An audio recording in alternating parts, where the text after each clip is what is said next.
मित्र हो। मैं डॉक्टर सोहनी एच.एम. सदाशिवराव मंडलिक महाविद्यालय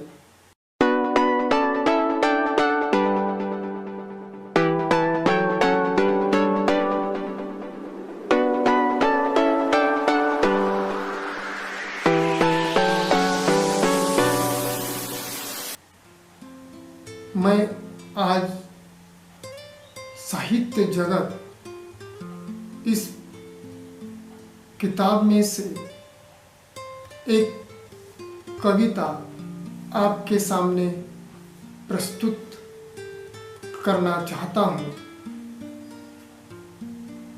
कुंवर नारायण जी की यह कविता है जिसका शीर्षक है अजीब सी मुश्किल। इस कविता को देखने से पहले हम कुंवर नारायण जी का जीवन परिचय देखेंगे। कुंवर नारायण जी का जन्म 19 सितंबर 1927 में फैजाबाद उत्तर प्रदेश में हुआ। हिंदी के सम्मानित कवियों में कुंवर नारायण जी को गिना जाता है। कुंवर जी की ख्याति सिर्फ एक लेखक की तरह ही नहीं बल्कि कला की अनेक विधाओं में गहरी रुचि रखने वाले रसिक विचारक के समान भी है। कुंवर जी ने अपनी इंटर तक की शिक्षा विज्ञान वर्ग के अभ्यर्थी के रूप में प्राप्त की थी, किंतु साहित्य में रुचि होने के कारण वे आगे साहित्य के विद्यार्थी बन गए थे। उन्होंने लखनऊ विश्वविद्यालय से 1951 में अंग्रेजी साहित्य में एमए की उपाधि हासिल की। वे संगीत नाटक अकादमी के उप पीठाध्यक्ष भी रहे। कुंवर नारायण जी ने अज्ञेय द्वारा संपादित मासिक पत्रिका में संपादक मंडल के सदस्य के रूप में भी कार्य किया था। कुंवर नारायण की माता, चाचा और फिर बहन की असमय ही टीबी की बीमारी से मृत्यु हो गई थी। बीमारी से उनकी बहन ब्रजरानी की 19 वर्ष की अवस्था में ही मृत्यु हुई थी। इससे उन्हें बड़ा कष्ट और दुख पहुंचा। कुंवर नारायण को अपनी रचनाशीलता में इतिहास और मिथक के माध्यम से वर्तमान को देखने के लिए जाना जाता है। उनका रचना संसार इतना व्यापक एवं जटिल है कि उनको कोई एक नाम देना संभव नहीं है। फिल्म समीक्षा में अन्य कलाओं पर भी उनके लेखन नियमित रूप से पत्र पत्रिकाओं में छपते रहे। आपके अनेक अन्य भाषाओं के कवियों का हिंदी में अनुवाद किया है। कुंवर जी की स्वयं की कविताओं और कहानियों के कई अनुवाद विभिन्न भारतीय और विदेशी भाषाओं में छपे हैं। आत्मजयी का 1990 में इतालवी अनुवाद रोम में प्रकाशित हो चुका है। युग चेतना और नया प्रतीक तथा छायानट के संपादक मंडल में भी कुंवर नारायण जी रहे हैं। ऐसे बहुविधि कुंवर नारायण जी की मृत्यु 15 नवंबर 2017 को हुई। हम अब इस परिचय के साथ साथ कुंवर नारायण जी की जो हमें अध्ययन के लिए कविता है उस कविता को हम देखेंगे। एक अजीब सी मुश्किल में हूँ इन दिनों, मेरी भरपूर नफरत कर सकने की ताकत दिनों दिन क्षीण पड़ती जा रही है।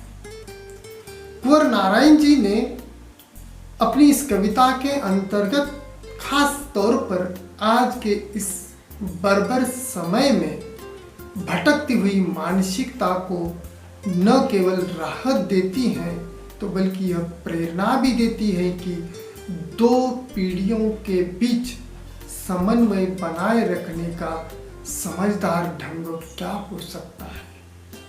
अगर हम इन पीढ़ियों के बीच में सामंजस्य समन्वय स्थापित नहीं कर सकते तो शायद इस संसार में जीना मुश्किल है। और यही बात उन्होंने अपनी इस कविता में अपनी मुश्किल बताने का प्रयास किया है कि एक अजीब सी मुश्किल में हूँ इन दिनों, मेरी भरपूर नफरत कर सकने की ताकत दिनों दिन क्षीण पड़ती जा रही। यानी इस बर्बर समाज में जो कुछ मेरी ताकत है वही ताकत नफरत करते करते क्षीण होती जा रही, यह वह स्पष्ट करते हैं। आगे वे कहते हैं कि अंग्रेजों से नफरत करना चाहता जिन्होंने 2 सदी हम पर राज किया, तो शेक्सपियर आड़े आ जाते जिनके मुझ पर न जाने कितने एहसान हैं। यानी अंग्रेजों से नफरत करना चाहते हैं लेकिन उन्हें यह याद आ जाता है कि जिन्होंने 2 सदियों तक हम पर राज करने वाले इस अंग्रेजों में से जो शेक्सपियर हैं, अंग्रेजी के जो महान साहित्यकार कवि, जिनके उपकार उन्हें याद आ जाते हैं और इसीलिए वे इन सब बातों को भूल जाते हैं। आगे वे अपनी कविता को स्पष्ट करते हुए कहते हैं कि मुसलमानों से नफरत करने चलता तो सामने गालिब आकर खड़े हो जाते। अब आप ही बताइए, किसी की कुछ चलती है उनके सामने? यानी धर्म मजहब के रूप में मुसलमानों से नफरत करने की बात जब मन में पैदा हो जाती है तो महान कवि गालिब उनके सामने उनकी रचनाएं, उनके विचार आ जाते हैं। और आप ही बताइए, वे कहते हैं कि किसी की कुछ उनके सामने चलती हैं और इस तरह से वह इस बात को यानी अपनी मुश्किल से आगे बढ़ते रहते हैं। वे अपनी इस बात को आगे बढ़ाते हुए कहते हैं कि सिखों से नफरत करना चाहता तो गुरु नानक आंखों में छा जाते और सिर अपने आप झुक जाता। यानी हम जब सिखों से नफरत करना चाहते हैं तब हमारे सामने सिख धर्म के गुरु नानक सामने आ जाते हैं और हमारी आंखें यूं ही अपने आप झुक जाती हैं, नतमस्तक हो जाते हैं और इस अजीब सी मुश्किल से हमें एक अलग तरह का रास्ता मिल जाता है। आगे वे कहते हैं, और एक कंबन त्यागराज मुत्तुस्वामी लाख समझाता अपने को कि वे मेरे नहीं, दूर कहीं दक्षिण के हैं, पर मन है कि मानता ही नहीं, बिना इन्हें अपनाए। यानी हम अपने मन को यानी किसी भी तरह से काबू में रखने का प्रयास करें, फिर भी इन कंबन त्यागराज या मुत्तुस्वामी जैसे महान साहित्यकारों ने हमें जो कुछ दिया है वही खास तौर पर हमारी आँखों के सामने से आगे नहीं जाता। हम उनकी याद जरूर करते हैं, भले ही वे दक्षिण के क्यों न हों, लेकिन कुछ न कुछ तो मुश्किल में उनसे हमें बात मिल चुकी है। और आगे वे कहते हैं कि और वह प्रेमिका जिससे मुझे पहला धोखा हुआ था, मिल जाए तो उसका खून कर दूं, कभी बहन की तरह तो प्यार का घूंट पीकर रह जाता हर समय। पागलों की तरह भटकता रहा कि कहीं कोई ऐसा मिल जाए जिससे भरपूर नफरत करके अपनों जी हल्का कर लो।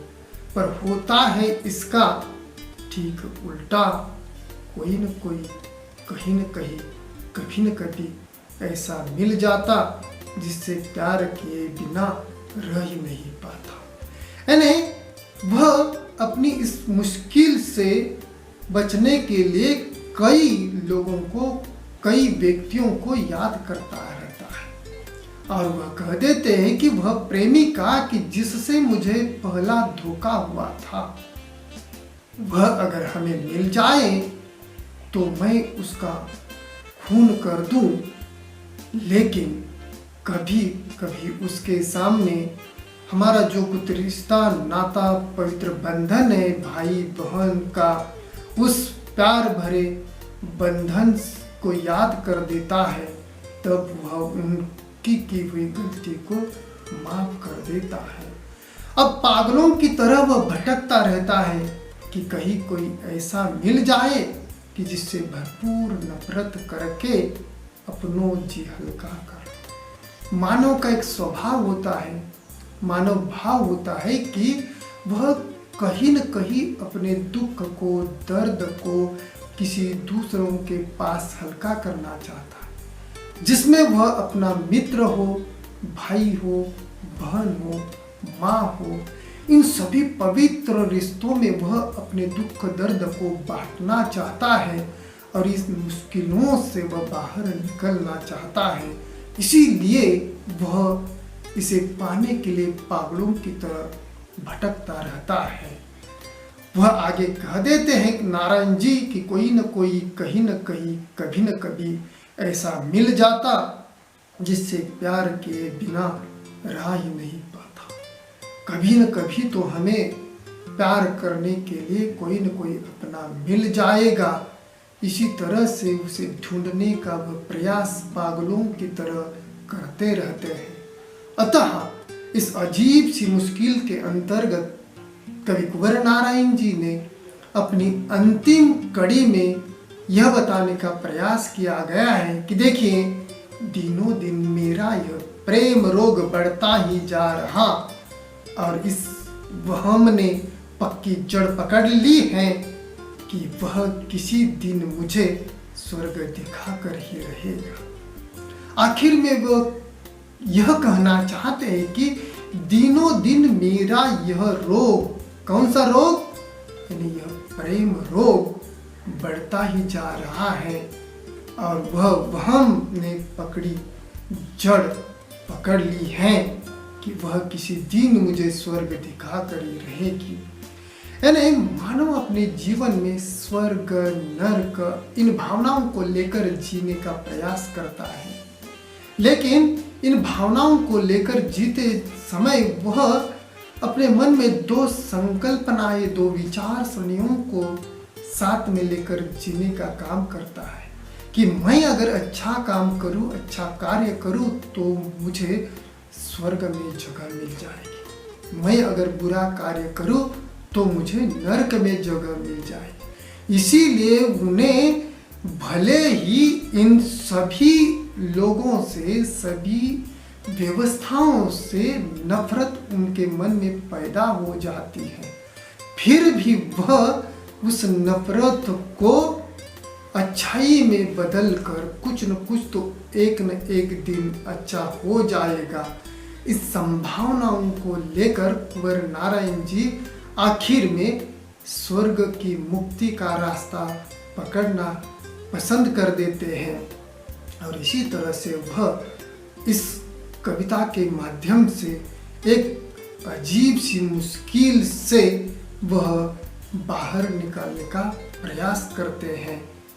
यही स्पष्ट करने का प्रयास कुंवर नारायण जी ने अपनी इस कविता में मित्रों किया है। धन्यवाद।